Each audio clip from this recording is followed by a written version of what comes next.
నమస్కారం. మన వంటగదిలో వాడి పారేసే ఒక సాధారణ వస్తువు నిజానికి ఎన్నో ఆరోగ్య ప్రయోజనాలున్న ఒక అద్భుతమైన నిధి అని తెలిస్తే, అవును, ఈరోజు మన విశ్లేషణలో చింతగింజల గురించే మాట్లాడుకోబోతున్నాం.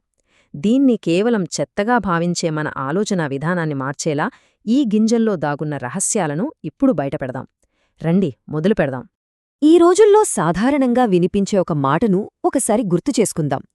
చింతపండు వాడేసి ఆ గింజలు పారేస్తాం కదా, వాటితో ఏంటి పని?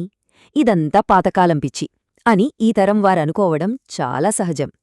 ఈ చింతమాట తరాల మధ్య ఉన్న ఆలోచన వ్యత్యాసాన్ని, అలాగే మనం ఎంత సులువుగా ఒక గొప్ప ఔషధాన్ని చెత్తబుట్టలో వేస్తున్నామో ఖచ్చితంగా చెప్తుంది కదూ. సరిగ్గా ఇక్కడే అసలు పాయింటుందండి. ఒకవైపు మనం నిత్యం పారేసే సాధారణ చెత్తగా భావించే చింతగింజలు, మరోవైపు అపారమైన ఔషధ గుణాలున్న ఒక అద్భుతమైన సాంప్రదాయ వైద్యం. సమాజం వ్యర్థం అనుకునే దానిలో ఎంతుందో ఈ పోలిక స్పష్టంగా చూపిస్తోంది. ఇది కేవలం ఏదో పాతకాలపు నమ్మకం కాదు, ఆధునిక కాలంలోనూ శాస్త్రీయంగా నిరూపించబడిన ఒక పచ్చి నిజం.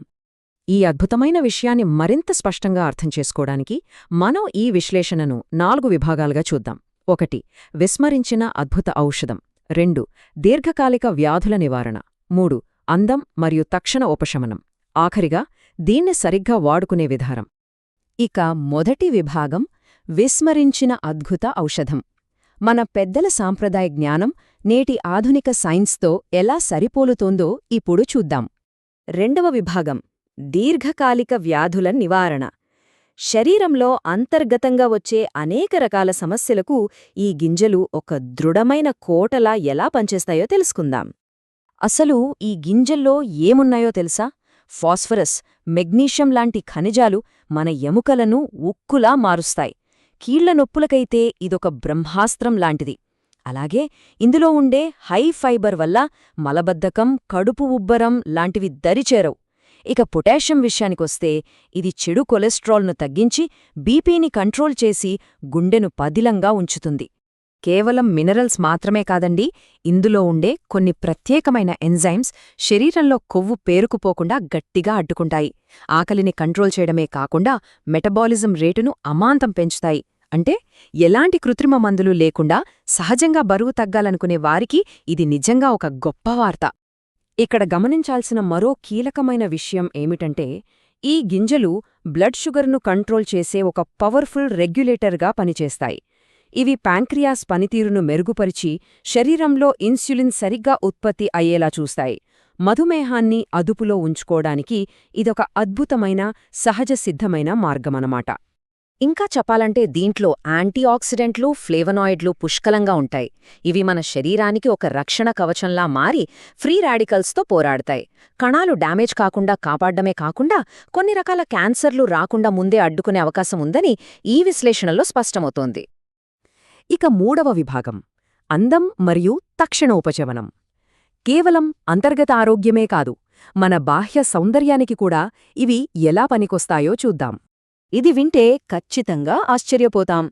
పెద్ద పెద్ద కాస్మెటిక్ కంపెనీలు యాంటీ ఏజింగ్ కోసం వాడే అత్యంత ఖరీదైన హైలోరానిక్ యాసిడ్ మన బామ్మలు చెప్పిన ఈ చింతగింజల రసంలో సహజంగానే ఉంటుంది.